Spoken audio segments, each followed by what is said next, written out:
அலைக்கும் வரஹ்மத்துல்லாஹி வபரகாத்து. உறவுகளே, மிகவும் கவனமாக இருந்து கொள்ளுங்கள்.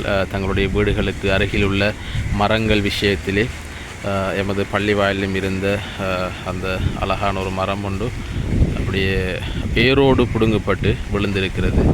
எனவே வீடுகளிலே மரங்களோடு பக்கத்திலே இருப்பவர்கள் இந்த மழை காலங்களிலே மிகவும் அவதானமாக இருந்து கொள்ளுங்கள். ஏனென்றால் உயிர் மிகவும் முக்கியம், அதே நேரத்தில் தங்களுடைய உடைமைகளும் முக்கியமாக இருந்து கொண்டிருக்கிறது.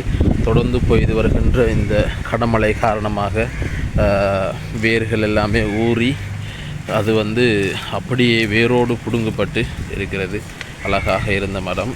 சற்று முன்னர் தான் நான் இவ்விடத்திலே பார்த்திருந்த பொழுது சற்று அசைவதாக உணர்ந்தேன்.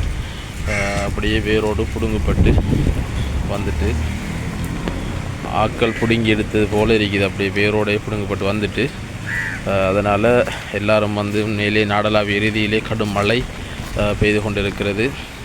எனவே நிதானமாக இருந்து கொள்ளுங்கள். பெரும் பெரும் மரத்துக்கு பக்கத்தில் இருக்கக்கூடிய வீடுகள் ஒரு நாள் 2 நாளைக்காவது சற்று உயிரை கையில் பிடித்தவர்களாகத்தான் ஏலமாக இருக்கக்கூடியவர்கள் கொஞ்சம் நகர்ந்து இருப்பது உண்மையிலே நல்லது. ஏனென்றால் நமக்கு அல்லாஹ்வுடைய உதவியால் உயிரை பாதுகாத்து கொள்ள வேண்டும். அதே நேரத்தில் சகல மக்களும் மிகவும் கஷ்டத்தோடு இருப்பீர்கள்.